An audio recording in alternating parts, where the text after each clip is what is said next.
हाँ जी बेटा, सत श्री अकाल। अज असी करना है semi conservative law of replication of DNA।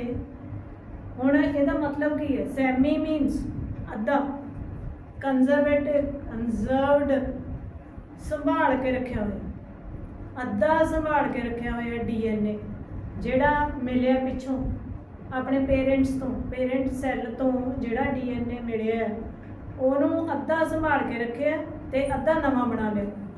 So this is the semi conservative law of replication of DNA।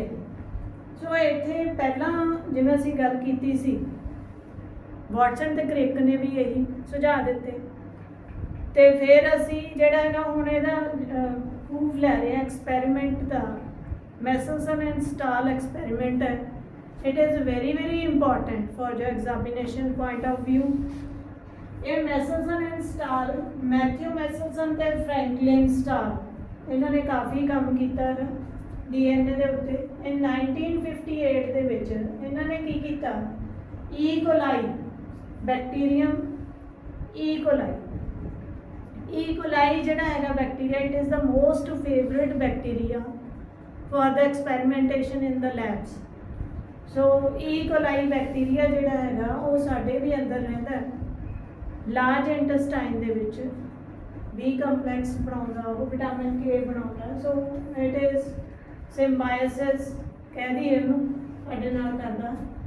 So इत्थे उहदा कल्चर जिहड़ा तैयार कीता, ਉਹਦੇ फीड किया अमोनीयम क्लोराइड दे नाल।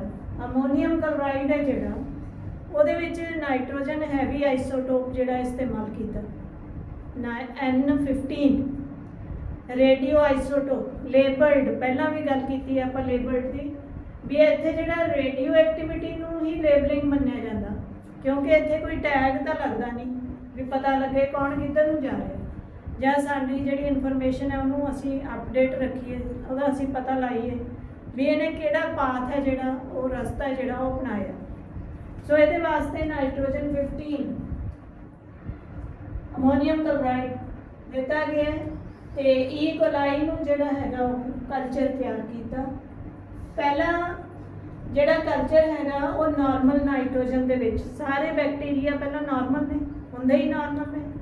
दैन उस तो बाद आइसोटोप, नाइट्रोजन का आइसोटोप जिहड़ा हैगा वो कल्चर दे विच पाया गया, तो वो उदों तक रखिया जदों तक सारे बैक्टीरिया ने जिहड़े वो हैवी नाइट्रोजन दे नाल नहीं भरे गए। तो इत्थे जिहड़ा हैगा देखो हैवी नाइट्रोजन जदों सारिਆਂ ਦਾ हो जाता है, फिर उस तो बाद उन्होंने दोबारा फिर नॉर्मल नाइट्रोजन के नाल फीड किया जाता। पहला नॉर्मल सी, उस तो बाद मीडियम दे विच हैवी नाइट्रोजन अमोनीयम क्लोराइड जिहड़ा हैगा ऐड करता। जदों तक सारे बैक्टीरियम कोले हैवी नाइट्रोजन नहीं होगी, रेडियो आइसोटोप नहीं हो गया नाइट्रोजन 15 वाला, उदों तक उस कल्चर नूं रखिया गया। Then they are shifted to the new culture medium having the normal nitrogen. फिर नॉर्मल नाइट्रोजन के विच उहनूं शिफ्ट किया गया तो उहनूं दोबारा फिर बार बार देखा गया, टेस्ट किया गया। 20 मिनट्स तुहानूं पता है बैक्टीरिया जिहड़ा हैगा it divides after every 20 minutes. ਇਹਦੀ ਮਾਈਟੋਸਿਸ है जी कंप्लीट हो जाती है 20 मिनटों के विच। तो 20 मिनट्स के विच जदों फस्ट जनरेशन उन्हें पैदा करती तो उस समय बैक्टीरिया का सैंपल लैके देखा गया, उन्होंने जिहड़ा हैगा सीजियम क्लोराइड पाया गया उहदे विच सोल्यूशन दे विच, हाईली सॉल्युबल हैवी सॉल्ट हैगा, मतलब बहुत ज़्यादा घुल जाता, सॉल्ट हैवी है, ग्रेडिएशन बना लेंदा, वो ग्रेडियंट्स बना लेंदा। ग्रेडियंट समझते हो, वक्खो वक्खरियां तहां बना लेंदा वेट के हिसाब के नाल। जिहड़ा बहुत भारा लेयर हुंदी है वो थल्ले, इस तरह ही उदों हल्की उदों उपर, उदों हल्की उदों उपर। सो जिहड़ी भी चीज़ असीं उहदे विच छड्डदे हां वो आपदी डेंसिटी के हिसाब नाल उत्थे लटक जाती है। सो इत्थे सीजियम क्लोराइड जिहड़ा हैगा उहनूं वरतिया गया है तो उन्होंने हाईलाइट करने वास्ते fluorochrome ethidium bromide, fluoro minus fluorescence, चमकदा, क्रोम मीनस कलर, ਉਹਨੂੰ ਚਮਕ ਪੈਦਾ ਕਰਨ ਵਾਸਤੇ ਜਿਹੜਾ ਹੈਗਾ ਐਥੀਡੀਅਮ ਬ੍ਰੋਮਾਈਡ ਨਾਂ ਦਾ ਕੈਮੀਕਲ ਹੈ ਜਿਹੜਾ, ਉਹਨੂੰ ਕਲਰ ਹੈ ਜਿਹੜਾ ਉਹ ਦਿੱਤਾ ਗਿਆ ਹੈ ਤਾਂ ਕਿ ਉਹਦੇ 'ਚ ਚਮਕ ਪੈਦਾ ਹੋਵੇ ਤੇ ਸਾਨੂੰ ਨਜ਼ਰ ਆਵੇ ਜਦੋਂ ਅਸੀਂ ਦੇਖਣਾ। ਦੈਨ ਇਹ ਜਿਹੜਾ ਹੈਗਾ ਦੇਖੋ ਆਫਟਰ 20 ਮਿੰਟਸ ਤੁਸੀਂ ਦੇਖ ਰਹੇ ਹੋ ਜਿਹੜਾ ਨਾਰਮਲ ਜਿਹੜਾ ਸੀਗਾ DNA ਉਹਦੇ ਵਿੱਚ ਲਾਈਟ ਨਾਈਟ੍ਰੋਜਨ ਸੀਗੀ ਤਾਂ ਉਹ ਸਾਰਿਆਂ ਤੋਂ ਉੱਪਰ ਆ ਕੇ ਤੈਰਨ ਲੱਗ ਜਾਂਦਾ ਕਿਉਂਕਿ ਸਾਲਟ ਬੜਾ ਹੈਵੀ ਹੈ, ਉਹਨੂੰ ਉੱਪਰ ਲਿਫਟ ਕਰ ਦਿੰਦਾ ਤਾਂ ਸਾਰਿਆਂ ਤੋਂ ਉੱਪਰ ਤੈਅ ਜਿਹੜੀ ਉਹਦੀ ਆ ਕੇ ਬਣ ਜਾਂਦੀ ਹੈ। ਤੇ ਜਿਹੜਾ ਫਿਰ ਦੇਖੋ ਹੈਵੀ ਜਦੋਂ ਨਾਈਟ੍ਰੋਜਨ ਉਹਦੇ ਨਾਲ ਇਨਕਾਰਪੋਰੇਟ ਹੋ ਗਈ ਸੀ ਤਾਂ ਸਾਰਾ ਜਿਹੜਾ ਹੈਗਾ ਨਿਊਕਲਿਕ ਐਸਿਡ ਹੈਵੀ ਨਾਈਟ੍ਰੋਜਨ ਦੇ ਨਾਲ ਲੋਡਡ ਹੋ ਗਿਆ। ਉਸ ਸਮੇਂ ਜਿਹੜਾ ਸੈਂਪਲ ਲਿਆ ਗਿਆ ਉਹ ਬਿਲਕੁਲ ਥੱਲੇ ਲੋਅਰ ਲੈਵਲ ਤੇ ਆ ਗਿਆ। ਇਹਦਾ ਮਤਲਬ ਪਤਾ ਹੈ ਵੀ ਇਹਦੇ 'ਚ 100% ਲਾਈਟ ਨਾਈਟ੍ਰੋਜਨ ਹੈਗੀ ਹੈ ਤੇ ਇੱਥੇ 100% ਜਿਹੜੀ ਹੈਗੀ ਆ ਉਹ ਹੈਵੀ ਨਾਈਟ੍ਰੋਜਨ। ਸੋ ਦੋਨਾਂ ਦੇ ਜਿਹੜੇ ਤਹਿਾਂ ਸੀਗੀਆਂ ਉਹਨਾਂ ਦੇ ਵਿੱਚ ਬਹੁਤ ਫਾਸਲਾ ਸੀ। ਤਾਂ ਇੱਥੇ ਫਿਰ ਜਦੋਂ 20 ਮਿੰਟਸ ਬਾਅਦ ਦੇਖਿਆ ਗਿਆ, ਜਦੋਂ 20 ਮਿੰਟਸ ਦੇ ਬਾਅਦ ਦੇਖਿਆ ਗਿਆ ਤਾਂ ਉੱਥੇ ਨੋਟ ਕੀਤਾ ਕਿ 50% ਜਿਹੜਾ ਹੈਗਾ ਉਹ ਹਾਈਬ੍ਰਿਡ ਹੈ ਸਾਰਾ। ਹਾਈਬ੍ਰਿਡ ਦੇ ਵਿੱਚ ਵੀ 50% ਨਾਈਟ੍ਰੋਜਨ ਹੈ ਜਿਹੜੀ ਉਹ 14 ਹੈ ਤੇ 50% ਹੈ ਜਿਹੜਾ ਉਹ ਹੈਵੀ ਕ੍ਰੋਮੈਟਿਡਸ ਹੈਗੇ ਨੇ। 50% loaded with normal nitrogen and 50% loaded with heavy nitrogen। ਸੋ ਇਸ ਤਰ੍ਹਾਂ ਨਾਲ ਦੋ ਤਹਿਾਂ ਜਿਹੜੀਆਂ ਹੈਗੀਆਂ ਨੇ, ਅੱਧੀ ਜਿਹੜਾ ਹੈਗਾ DNA ਉਹ ਉੱਪਰ ਚਲਿਆ ਗਿਆ ਤੇ ਅੱਧਾ DNA ਥੱਲੇ ਪੈ ਗਿਆ। ਸੋ ਇੱਥੇ ਵੀ ਇਹਦੇ ਨਾਲ ਨਾਲ ਜੇ ਅਸੀਂ ਦੇਖ ਲਈਏ ਸੈਮੀ ਕੰਜ਼ਰਵੇਟਿਵ ਲਾਅ ਦੇ ਵਿੱਚ ਅਸੀਂ ਜੇ ਦੇਖੀਏ ਤਾਂ DNA ਜਿਹੜਾ ਉਹ ਡਬਲ ਸਟੈਂਡਰਡ, ਸਾਨੂੰ ਪਤਾ ਹੈ ਡਬਲ ਸਟੈਂਡਰਡ DNA ਅਸੀਂ ਸਟਰਕਚਰ ਕਰ ਲਈਏ ਤਾਂ ਡਬਲ ਸਟੈਂਡਰਡ ਪੇਰੈਂਟ ਦੇ ਕੋਲ ਡਬਲ ਸਟੈਂਡਰਡ DNA ਹੈ ਤੇ ਸਾਰੇ ਦਾ ਸਾਰਾ 100% ਜਿਹੜਾ ਹੈਗਾ it is 100% with a heavy nitrogen, 100% with heavy nitrogen। So sorry the sorry heavy nitrogen ਲੱਗੀ ਹੋਈ ਹੈ ਇਹਦੇ 'ਚ। ਤੇ ਜਦੋਂ ਹੀ ਅਸੀਂ ਇਹਨੂੰ ਆਫਟਰ 20 ਮਿੰਟਸ ਦੇਖਿਆ ਤਾਂ ਇਹਦੇ 'ਚ ਕੀ ਆਇਆ ਕਿ 50% ਜਿਹੜਾ ਹੈਗਾ ਉਹ ਕ੍ਰੋਮੈਟਿਡਸ ਜਿਹੜੇ ਸੀਗੇ ਉਹ 14 ਨਾਈਟ੍ਰੋਜਨ ਵਾਲੇ ਲਾਈਟ ਵਾਲੇ ਤੇ ਅੱਧਾ ਸੀ ਜਿਹੜਾ ਉਹ ਹੈਵੀ DNA ਸੀ, ਅੱਧਾ light DNA and half one was the heavy DNA। nitrogen 14 and nitrogen 15। ਹੁਣ ਤੁਸੀਂ ਇਹ ਦੇਖਦੇ ਜਾਓ ਵੀ ਨੈਕਸਟ ਜਨਰੇਸ਼ਨਸ ਦੇ ਵਿੱਚ ਕੀ ਹੋ ਰਿਹਾ। ਤਾਂ ਹੁਣ ਇੱਥੇ 4 ਸਟ੍ਰੈਂਡਸ ਬਣ ਗਏ, ਚਾਰਾਂ ਦੇ ਵਿੱਚੋਂ ਜਿਹੜੇ 2 ਨੇ ਉਹ ਭਾਰੇ ਨਾਈਟ੍ਰੋਜਨ ਵਾਲੇ ਨੇ ਤੇ ਜਿਹੜੇ 2 ਨੇ ਉਹ ਹੌਲੀ ਨਾਈਟ੍ਰੋਜਨ ਵਾਲੇ ਨੇ। 14 ਜਿਹਦਾ ਹੈਗਾ ਐਟੋਮਿਕ weight। ਸੋ ਇੱਥੇ ਜਿਹੜਾ ਹੈਗਾ ਫਸਟ ਜਨਰੇਸ਼ਨ ਦੇ ਵਿੱਚ it is hybrid, 50% light DNA and 50% heavy DNA। ਸੋ ਇੱਥੇ ਇਹਨਾਂ ਨੇ ਇਹ ਸਿੱਧ ਕੀਤਾ ਹੈਗਾ ਵੀ ਇਹਦੇ 2 ਜਿਹੜੇ ਸਟੈਂਡਸ ਹੈਗੇ ਨੇ ਉਹ ਸੈਪਰੇਟ ਹੋ ਜਾਂਦੇ ਨੇ। ਇੱਕ ਪੇਰੈਂਟ ਵਾਲਾ ਸਟੈਂਡ ਰਹਿੰਦਾ ਤੇ ਇੱਕ ਨਿਊ ਵਨ ਉਹਦੇ ਉੱਤੇ ਬਣ ਜਾਂਦਾ, ਟੈਂਪਲੇਟ ਵਜੋਂ ਕੰਮ ਕਰਦਾ, ਉਹਦੇ ਉੱਤੇ ਨਵਾਂ ਬਣਾ ਲਿਆ ਜਾਂਦਾ। ਇੱਕ ਜਿਹੜੇ ਦੋਨੇ ਹੀ ਜਿਹੜੇ ਹੈਗੇ ਨੇ ਕ੍ਰੋਮੈਟਿਡਸ ਕਹਿ ਲਓ, ਦੋਨੇ ਸਟ੍ਰੈਂਡਸ ਕਹਿ ਲਓ, ਉਹ ਆਪਣੇ ਆਪਣੇ ਹਿੱਸੇ ਦਾ ਜਿਹੜਾ ਹੈਗਾ ਇੱਕ ਨਵਾਂ ਸਟੈਂਡ ਹੈ ਜਿਹੜਾ ਉਹ ਬਣਾ ਲੈਂਦੇ। ਸੋ ਇਸ ਕਰਕੇ ਅੱਧਾ ਜਿਹੜਾ ਹੈਗਾ ਉਹ ਨਵਾਂ ਮਟੀਰੀਅਲ ਹੈ ਤੇ ਅੱਧਾ ਜਿਹੜਾ ਹੈ ਉਹ ਪੁਰਾਣਾ। ਤਾਂ ਇਸ ਤੋਂ 20 ਮਿੰਟਾਂ ਬਾਅਦ ਆਫਟਰ 20 ਮਿੰਟਸ ਫਿਰ ਕੀ ਹੋ ਰਿਹਾ ਦੇਖੋ। ਇੱਥੇ ਜਦੋਂ ਅਸੀਂ ਦੇਖਦੇ ਹਾਂ ਤਾਂ after 20 minutes after more 20 minutes that is 40 minutes second generation ਆ ਜਾਂਦੀ ਹੈ। ਤਾਂ ਹੁਣ ਉਦੋਂ ਸੈਕੰਡ ਜਨਰੇਸ਼ਨ ਦੇ ਵਿੱਚ ਕੀ ਦੇਖਿਆ ਉਹਨਾਂ ਨੇ ਵੀ ਜਿਹੜੀ ਹੇਠਾਂ ਲੇਅਰ ਹੈਗੀ ਪਰਸੈਂਟੇਜ ਹੈ, percent according to the percentage ਇਹਦੇ ਜਿਹੜੇ ਹੁਣ ਨਿਊ क्रोमेटिड्स ਹੈਗੇ ਨੇ ਉਹ ਕਿੰਨੇ ਨੇ ਗਿਣ ਕੇ ਦੇਖੋ ਇੱਥੇ 2 ਸੀ ਇੱਥੇ 4 ਹੋ ਗਏ ਇੱਥੇ 8 ਹੋ ਗਏ मतलब हर टाइम डबल हो रहे डीएनए हर नैक्सट जनरेशन ਦੇ ਵਿੱਚ ਡਬਲ ਹੋ ਜਾਂਦਾ ਤਾਂ ਹੁਣ 8 ਦੇ ਵਿੱਚੋਂ ਤੁਸੀਂ ਦੇਖੋ ਵੀ ਆ ਪੇਰੈਂਟ ਵਾਲਾ ਡੀਐਨਏ ਸੇਮ ਉਵੇਂ 2 ਦੇ 2 ਇੱਥੇ ਵੀ 2 ਦੇ 2 ਉਵੇਂ ਦੇ ਉਵੇਂ ਹੀ ਕੰਜ਼ਰਵਡ ਹੈਗੇ ਨੇ ਸਾਂਭੇ ਹੋਏ ਤੁਹਾਡੇ ਘਰਾਂ ਦੇ ਵਿੱਚ ਵੀ ਬਹੁਤ ਸਾਰੀਆਂ ਇਹੋ ਜਿਹੀਆਂ ਚੀਜ਼ਾਂ ਹੋਣਗੀਆਂ ਜਿਹੜੇ ਤੁਹਾਡੇ ਦਾਦਾ ਦਾਦੀ ਨੇ ਜਾਂ ਨਾਨੀ ਨੇ ਦਿੱਤੀਆਂ ਹੋਣਗੀਆਂ ਤੇ ਤੁਹਾਡੇ ਮਦਰਸ ਨੇ ਉਹਨਾਂ ਨੂੰ ਬੜੇ ਸੰਭਾਲ ਕੇ ਰੱਖਿਆ ਹੋਇਆ ਸੋ ਇਸੇ ਤਰ੍ਹਾਂ ਹੀ ਇਹ ਹੈ ਵੀ ਪੇਰੈਂਟਸ ਤੋਂ ਜਿਹੜਾ ਸਟ੍ਰੈਂਡ ਮਿਲਿਆ ਉਹ ਉਵੇਂ ਦਾ ਉਵੇਂ ਸਾਂਭਿਆ ਪਿਆ ਤੇ ਇੱਕ ਹੋਰ ਨਵਾਂ ਬਣਾ ਲਿਆ ਤੇ ਇੱਥੇ ਜਿਹੜਾ ਨਵਾਂ ਸੀਗਾ ਉਹਨੂੰ ਸੰਭਾਲ ਕੇ ਰੱਖਿਆ ਹੋਇਆ ਉਹਦੇ ਉੱਪਰ ਇੱਕ ਹੋਰ ਨਵਾਂ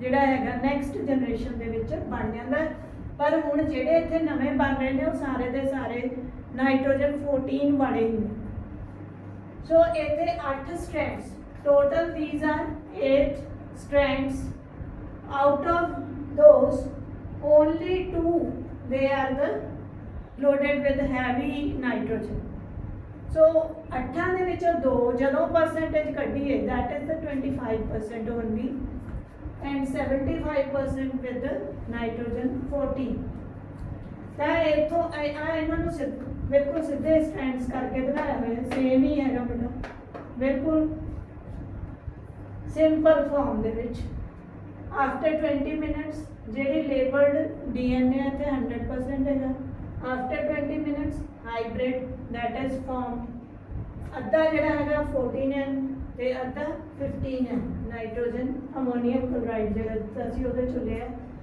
ਤੇ ਉਸ ਤੋਂ ਨੈਕਸਟ ਜਨਰੇਸ਼ਨ आफ्टर 40 मिनट्स ਇਹ ਦੇਖੋ ਇਹ ਫਸਟ ਜਨਰੇਸ਼ਨ ਹੈਗੀ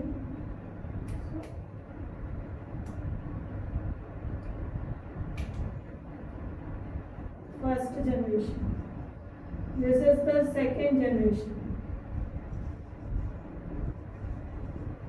and this one is the third generation ਹੁਣ ਤੁਸੀਂ ਦੇਖਦੇ ਜਾਓ 2 ਤੋਂ 4 ਸਟ੍ਰੈਂਡਸ ਬਣ ਗਏ 4 ਤੋਂ 4 ਦੇ ਵਿੱਚੋਂ 2 ਨਵੇਂ ਨੇ 2 ਪੁਰਾਣੇ ਨੇ ਫਿਰ ਉਸ ਤੋਂ ਬਾਅਦ ਨੈਕਸਟ 8 ਬਣ ਗਏ 8 ਦੇ ਵਿੱਚੋਂ ਆਹ ਵਾਲੇ ਜਿਹੜੇ ਅਸੀਂ ਦੇਖਦੇ ਆ ਭਾਰੇ ਨਾਈਟ੍ਰੋਜਨ ਵਾਲੇ ਉਹ 2 ਦੇ 2 ਹੀ ਰਹੇ ਨੇ ਤੇ ਜਿਹੜੇ ਨਵੇਂ ਨੇ ਉਹ 6 ਨੇਗੇ ਸੋ ਇਹ 8 ਦੇ ਵਿੱਚੋਂ ਜੇ ਅਸੀਂ ਇਹਦਾ ਕਰ ਲਈਏ ਤਾਂ 2 ਨੇ ਜਿਹੜੇ 25% ਹੈਗਾ 75% ਜਿਹੜਾ ਹੈਗਾ that is the new one lighter nitrogen ਤੇ ਜੇ ਉਸ ਤੋਂ ਨੈਕਸਟ 20 ਮਿੰਟਸ ਦੇਖਦੇ ਹਾਂ ਅਸੀਂ ਫਿਰ ਉਹ ਹੋਰ ਡਬਲ ਹੋ ਜਾਂਦੇ ਨੇ देखो 2 4 6 8 10 12 14 ਤੇ 16 ठीक है 8 ਤੋਂ ਦੁੱਗਣੇ ਹੋ ਗਏ 16 ਸਟ੍ਰੈਂਡਸ ਬਣ ਗਏ ਤਾਂ 16 ਦੇ ਵਿੱਚੋਂ ਇਹ ਉਹੀ 2 ਚੱਲੇ ਆਉਂਦੇ ਨੇ ਤਾਂ ਅਸੀਂ ਫਿਰ ਇਹਦਾ ਹੋਰ ਹਾਫ ਹੋ ਜਾਂਦਾ ਪਰਸੈਂਟੇਜ ਜਾਂ ਰੇਸ਼ੋ ਕਹਿ ਲਓ that is the 87% ਜਿਹੜਾ ਹੈਗਾ ਹੁਣ 100 ਦੇ ਵਿੱਚੋਂ 87% ਤੇ ਨਿਊਲੀ ਫਾਰਮਡ ਹੈਗਾ only 12.5% that is the old one heavy nitrogen ਇਸੇ ਤਰ੍ਹਾਂ ਬਿਲਕੁਲ ਇਸੇ ਤਰ੍ਹਾਂ ਹੀ ਇਹ ਪ੍ਰੂਵ ਕੀਤਾ ਹੋਇਆ ਦੇਖੋ ਬੇਟਾ 60 ਮਿੰਟ ਬਾਅਦ ਕੀ ਹੋ ਰਿਹਾ ਦੇਖੋ ਲਾਈਟ ਜਿਹੜਾ ਹੈਗਾ ਹੌਲਾ ਜਿਹੜਾ ਨਾਈਟ੍ਰੋਜਨ ਹੈਗਾ ਉਹ ਵੱਧਦਾ ਤੁਰਿਆ ਜਾਂਦਾ ਇੱਥੇ ਘੱਟ ਇੱਥੇ ਉਦੋਂ ਜ਼ਿਆਦਾ ਫਿਰ ਉਦੋਂ ਜ਼ਿਆਦਾ ਫਿਰ ਉਸ ਤੋਂ ਜ਼ਿਆਦਾ ਠੀਕ ਹੈ ਇੱਥੇ ਜਿਹੜੀ ਸੀਗੀ 50% ਸੀਗੀ ਨੈਕਸਟ ਆ 25 ਰਹੇਗੀ ਤੇ 75 ਫਿਰ ਉਸ ਤੋਂ ਬਾਅਦ ਇਹ ਜਿਹੜੀ ਹੈਗੀ ਹੈ ਦੇਖੋ 12.5 ਇੱਥੇ 87.5% ਸੋ ਇਸ ਤਰ੍ਹਾਂ ਦਾ ਨੈਕਸਟ ਅੱਗੇ ਦੀ ਅੱਗੇ ਨੇ ਜਿਹੜਾ ਲਾਈਟ ਹੈਗਾ ਉਹਨੇ ਪਰਸੈਂਟੇਜ ਵਧੀ ਜਾਣੀ ਹੈ ਨਿਊ ਸਟੈਂਡਸ ਵਧੀ ਜਾਂਦੇ ਨੇ ਤੇ ਜਿਹੜਾ ਪੈਰੈਂਟਲ ਹੈਗਾ 올ਡ ਵਨ ਜਿਹਦੇ ਅਸੀਂ ਲੇਬਲ ਕੀਤਾ ਸੀਗਾ ਉਹਦੀ ਪਰਸੈਂਟੇਜ ਜਿਹੜੀ ਹੈਗੀ ਆ ਉਹ ਬਹੁਤ ਘਟੀ ਜਾਂਦੀ ਤਾਂ ਹੁਣ ਇੱਥੇ ਆਪਾਂ ਦੇਖੋ ਕੀ ਨਿਚੋੜ ਕੱਢਦੇ ਆਪਾਂ ਗੱਲ ਕੀਤੀ ਸੀ ਵੀ ਤੁਹਾਡੇ ਦਾਦਾ ਦਾਦੀ ਨਾਨਾ ਨਾਨੀ ਸਾਰਿਆਂ ਦੇ ਜਿਹੜੇ ਗੁਣ ਨੇ ਉਹ ਤੁਹਾਡੇ 'ਚ ਹੈਗੇ ਨੇ ਤਾਂ ਇਹ ਇੱਥੋਂ ਹੀ ਪ੍ਰੂਵ ਹੁੰਦਾ ਬੇਟਾ ਵੀ ਦੇਖੋ ਇਹ ਤੁਹਾਡੇ ਮੰਨ ਲਓ ਦਾਦਾ ਦਾਦੀ ਜਾਂ ਨਾਨਾ ਨਾਨੀ ਦੇ ਵਿੱਚੋਂ ਕੋਈ ਹੈਗਾ ਉਹਦੇ ਕੋਲੇ 2 ਕ੍ਰੋਮੋਸੋਮ क्रोमोसोम सीगे दोने ही डिफरेंट जिहड़े हैगे ने वो मियोसिस दे विच डिफरेंट सैलां दे विच चले गए।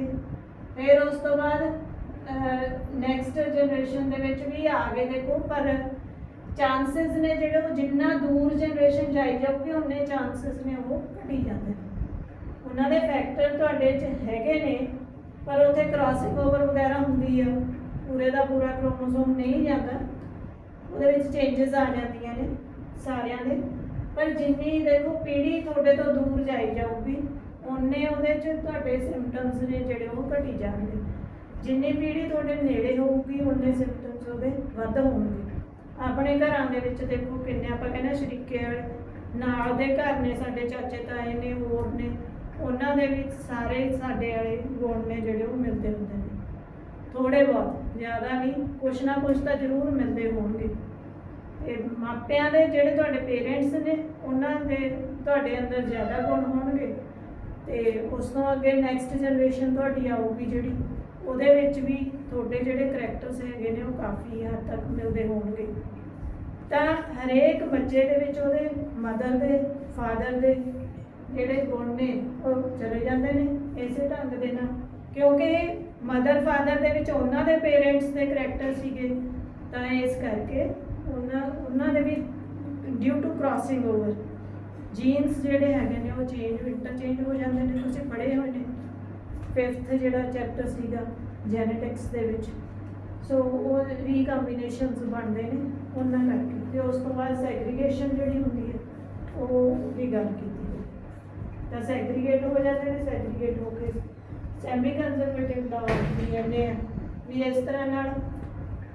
ਸੈਮੀ ਮੀਨਸ ਅੱਧਾ क्रोमोसोम ਜਿਹੜਾ ਹੈਗਾ that is conserved and half one that is the newly formed DNA। so ਇਹ ਹੈਗਾ ਮੈਸਲਸਨ ਐਂਡ ਸਟਾਰ ਐਕਸਪੈਰੀਮੈਂਟ ਬੇਟਾ। Thank you for watching. ਸਤਿ ਸ਼੍ਰੀ ਅਕਾਲ। ਹਾਂਜੀ ਬੇਟਾ, ਹੁਣ ਆਪਾਂ ਕਰਾਂਗੇ ਮੋਡ ਆਫ DNA ਰੈਪਲੀਕੇਸ਼ਨ।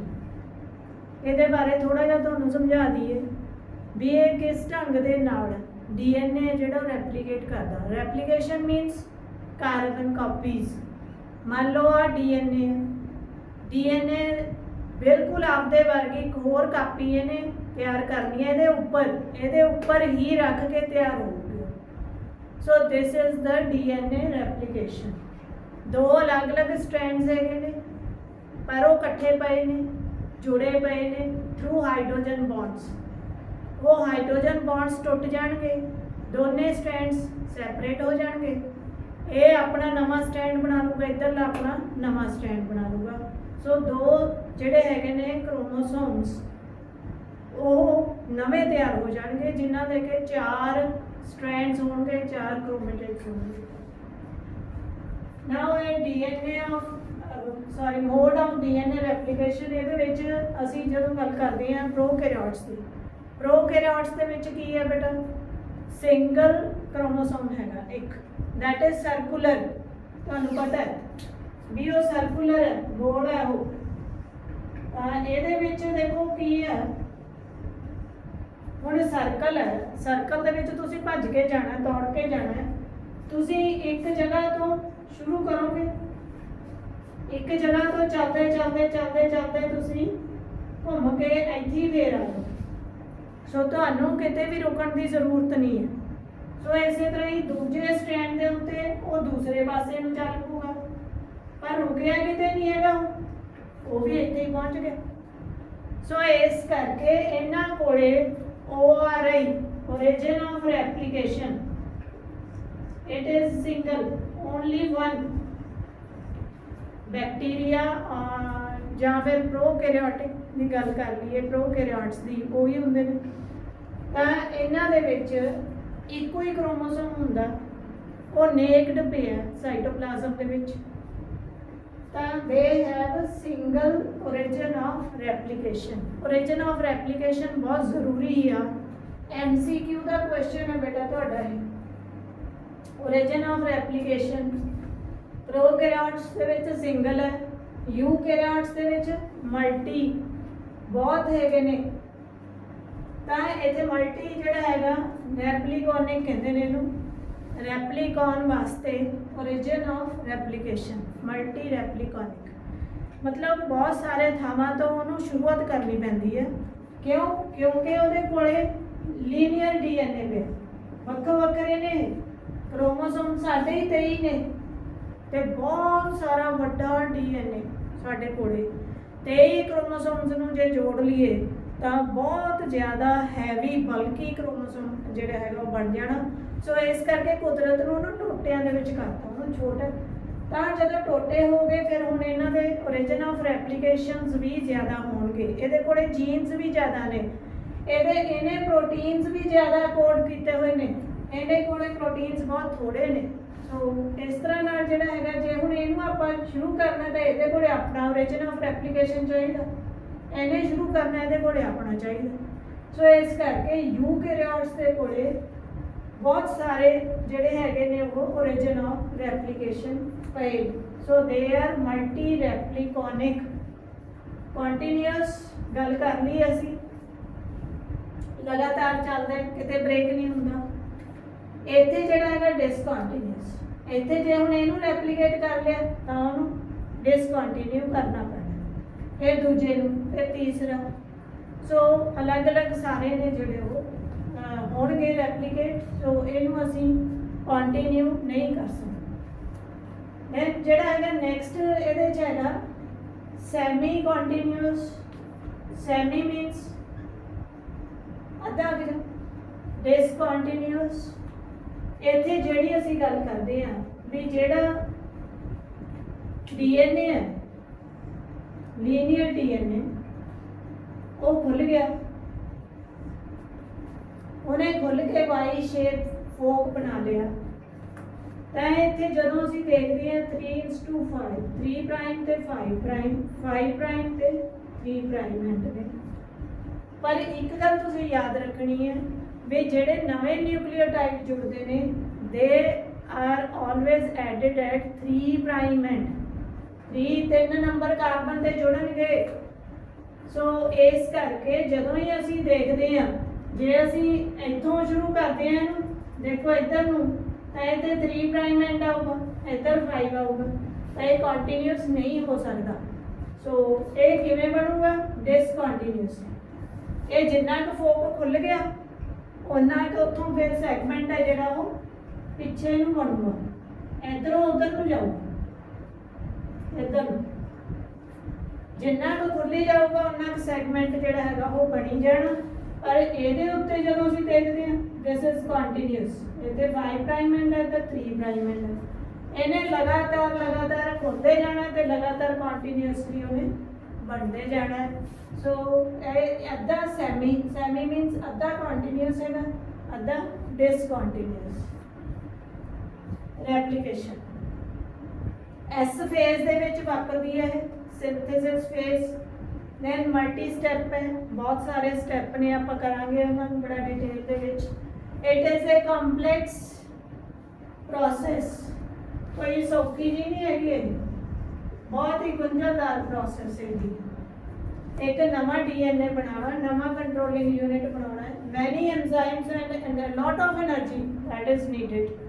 जिहड़ी एनर्जी हैगी है that is in the form of GTP and ATP. ATP ते जीटीपी के रूप दे विच एनर्जी है जिहड़ी, बहुत सारी एनर्जी है जिहड़ी ते बहुत सारे एंजाइम ने जिहड़े वो इत्थे आके काम करते नेगे। सो जे ओरिजिन ऑफ रैप्लिकेशन नहीं हैगी then there is no replication। इनू ओरिजिन का मतलब की है बेटा, पहला भी तुहानू दस्सिया सी मैं, जे याद होवे जिथे ओरिजिन हो रहा है रैप्लिकेशन का, जिथों स्टार्ट होनी है उथे 80 बॉन्ड्स चाहिए, ये ज्यादा चाहिए। क्यों? क्योंकि ये कमजोर ने। ए ते टी दे विच 2 ही हाइड्रोजन बॉन्ड ने, जदों कि जी ते सी दे विच 3 हाइड्रोजन बॉन्ड ने। सो दे आर स्ट्रोंगर। तो जिहड़े एरिए दे विच ए ते टी पिया हेलिकेज एंजाइम आउंदा ते लभदा रहिंदा, ਵੀ ਕਿੱਥੇ ਪਏ ਨੇ ਜ਼ਿਆਦਾ ਮਾਤਰਾ A ਤੇ T ਦੀ ਕਿੱਥੇ ਹੈ, ਉੱਥੇ ਜਾ ਕੇ ਹਮਲਾ ਕਰਦਾ ਹੈ ਤਾਂ ਉਹਨਾਂ ਹਾਈਡਰੋਜਨ ਬੌਂਡਸ ਦੋਨੇ ਸਟ੍ਰੈਂਡਸ ਨੂੰ ਖਿੱਚ ਲੈਂਦਾ ਤੇ ਹਾਈਡਰੋਜਨ ਬੌਂਡ ਟੁੱਟ ਜਾਂਦੇ ਨੇ, ਇਹ ਸੈਪਰੇਟ ਹੋ ਜਾਂਦੇ, ਦੋਨੇ strands they will separate from each other. So ਇਸ ਤਰ੍ਹਾਂ ਨਾਲ ਜਿਹੜਾ ਹੈਗਾ ਇਹ ਓਰੀਜਨ ਹੋ ਜਾਂਦਾ, ਉੱਥੋਂ ਰੈਪਲੀਕੇਟ ਹੋਣਾ ਸ਼ੁਰੂ ਹੋ ਜਾਂਦਾ। ਤੇ ਉਸ ਤੋਂ ਅੱਗੇ ਜੇ ਅਸੀਂ ਦੇਖਦੇ ਹਾਂ ਤਾਂ ਇਹ ਦੋਨੇ ਸਟ੍ਰੈਂਡ ਜਦੋਂ ਖੁੱਲ੍ਹ ਜਾਂਦੇ ਨੇ ਤਾਂ ਉਹਨਾਂ ਨੂੰ ਕਾਪੀ ਕਰ ਲਿਆ ਜਾਂਦਾ, ਉੱਥੇ ਨਵਾਂ ਸਟ੍ਰੈਂਡ ਜਿਹੜਾ ਹੈਗਾ ਬਣਾ ਲਿਆ ਜਾਂਦਾ ਤੇ ਰੈਪਲੀਕੇਸ਼ਨ ਹੈ ਜਿਹੜੀ ਉਹ ਹੋ ਜਾਂਦੀ ਹੈ DNA ਪੋਲੀਮਰੇਜ਼ ਆਉਂਦਾ। ਤੇ ਆ ਜਦੋਂ ਖੁੱਲ੍ਹ ਜਾਂਦੇ ਇੱਕ ਸਿਰੇ ਤੋਂ ਨਹੀਂ ਖੁੱਲ੍ਹਦਾ ਹੈ, ਮੰਨ ਲਓ ਇੱਥੇ ਇਹਦਾ ਵਿੱਚ ਵਿਚਾਲੇ ਕਿਤੇ ਓਰੀਜਨ ਆਫ ਰੈਪਲੀਕੇਸ਼ਨ ਪਿਆ, ਜਿਵੇਂ ਆਪਾਂ ਗੱਲ ਕੀਤੀ ਆ ਵੀ ਜਿੱਥੇ ਵੀ AT ਜਿਹੜੇ ਨੇ ਕਮਜ਼ੋਰ ਬੌਂਡ ਹੋਣਗੇ ਉਹਨਾਂ ਤੇ ਹਮਲਾ ਹੋਊਗਾ ਤੇ ਉਹਨਾਂ ਨੂੰ ਖੋਲ੍ਹਿਆ ਜਾਊਗਾ। ਇਹਨਾਂ ਨੂੰ ਖੋਲ੍ਹ ਲਿਆ ਜਾਂਦਾ, ਖੋਲ੍ਹ ਕੇ ਉਸ ਤੋਂ ਬਾਅਦ it is by directional, bubble ਬਣ ਜਾਂਦਾ, ਉੱਥੋਂ ਖੁੱਲ੍ਹ ਗਿਆ ਕਿਉਂਕਿ ਥੋੜਾ ਜਿਹਾ ਫੈਲ ਗਿਆ ਉਹ, ਤਾਂ ਇਹ ਦੋਨੇ ਪਾਸਿਆਂ ਨੂੰ ਚੱਲਦੀ ਹੈ ਰੈਪਲੀਕੇਸ਼ਨ ਬਾਈ ਡਾਇਰੈਕਸ਼ਨਲ, ਚਾਹੇ ਉਹ ਪ੍ਰੋਕੈਰੀਓਟ ਹੈ ਚਾਹੇ ਯੂਕੈਰੀਓਟ ਹੈ, ਯਾਦ ਰੱਖਿਓ ਟੈਸਟਾਂ ਵਾਸਤੇ। ਸੋ ਇੱਥੇ ਦੋ ਵਾਈ ਫੋਕ ਬਣ ਗਏ।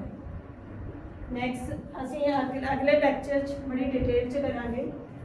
ਤੇ ਇਹ ਦੋਨੇ ਹੀ ਜਿਹੜੇ ਹੈਗੇ ਨੇ ਸਟ੍ਰੈਂਡਸ ਕਿਉਂਕਿ ਕੰਪਲੀਮੈਂਟਰੀ ਨੇ, ਦੇ ਅਟਰੈਕਟ ਈਚ ਅਦਰ, ਤਾਂ ਉਹਨਾਂ ਨੂੰ ਫੜ ਕੇ ਰੱਖਣਾ ਪੈਣਾ। ਹੁਣ ਉਹਨਾਂ ਨੂੰ ਜਿਹੜਾ ਹੈਗਾ ਉੱਥੇ ਹੀ ਪਰੇ ਕਰਕੇ ਰੱਖਣ ਵਾਸਤੇ ਕੌਣ ਹੈ, SSBP single strand binding protein.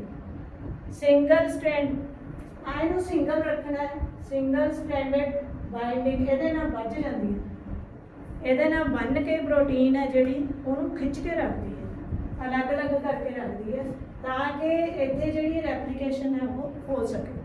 ਤੇ ਇਹਨਾਂ ਦੇ ਜਦੋਂ ਇਹਨੂੰ ਆਪਣੇ ਸਾਥੀ ਮਿਲ ਜਾਂਦੇ ਨੇ, ਕੰਪਲੀਮੈਂਟਰੀ ਸਟੈਂਡਸ ਬਣ ਜਾਂਦੇ ਨੇ, ਫਿਰ ਇਹ ਇੱਕ ਦੂਸਰੇ ਨੂੰ ਅਟਰੈਕਟ ਕਰਨੋਂ ਹਟ ਜਾਂਦੇ ਨੇ। ਤਾਂ ਇਹ ਇੱਕ ਦੀ ਜਗ੍ਹਾ ਤੇ ਦੋ ਦੇਖੋ, ਇਹ ਇੱਧਰ ਨੂੰ ਜਾਊ ਇੱਧਰ ਨੂੰ, ਇਸੇ ਤਰ੍ਹਾਂ ਹੀ ਇਹ ਇੱਧਰ ਨੂੰ ਇੱਧਰ, ਤਾਂ ਇਹ ਦੋਨੇ ਪਾਸਿਆਂ ਨੂੰ ਜਿਹੜੀ ਰੈਪਲੀਕੇਸ਼ਨ ਹੋਣੀ ਹੈ। ਇਹਨੂੰ ਆਪਦਾ ਕੰਪਲੀਮੈਂਟਰੀ ਪਰ ਮਿਲ ਗਿਆ, ਉਹਨੂੰ ਆਪਣਾ ਮਿਲ ਗਿਆ, ਤੇ ਪੂਰੇ ਦਾ ਪੂਰਾ ਜਿਹੜਾ ਹੈਗਾ ਸਟ੍ਰੈਂਡ ਕਾਪੀ ਹੋ ਜਾਣਾ DNA। ਤੇ ਉਸ ਤੋਂ ਬਾਅਦ ਜਿਹੜੇ ਹੈਗੇ ਨੇ ਇੱਕ ਤੋਂ ਜਿਹੜੇ ਹੈਗੇ ਨੇ ਡਬਲ ਕ੍ਰੋਮੋਸੋਮ ਜਾਂ ਡਬਲ DNA ਜਿਹੜਾ ਉਹ ਬਣ ਜਾਣਾ। Thank you.